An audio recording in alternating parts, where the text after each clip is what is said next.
ए हो दीदी तोहरा बिना ना रहल जाई। ए हो दीदी तोहरा बिना ना रहल जाई। आई जे याद तोहर आँख भर आए, आई जे याद तोहर आँख भर आए।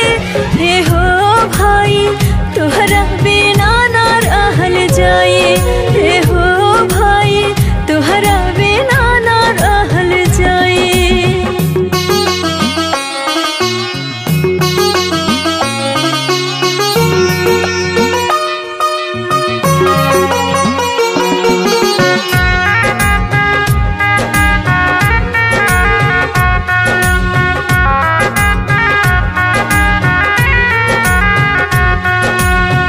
जब जब याद आई लोर खूबे बही। लोर पोछे वाला दीदी केहू नाही राही। तोहरा बिना ता हमरो मान नाही लागी।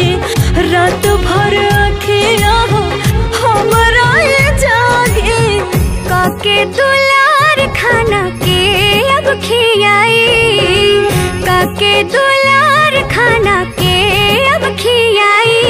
ए हो दीदी तोहरा बिना ना रहल जाई।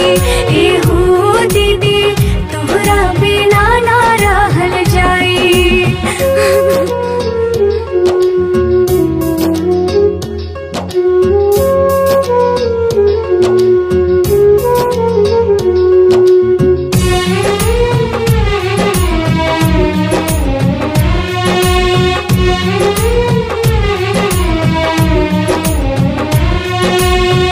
एक पल में छूट जाई हंसल कूदल खेला।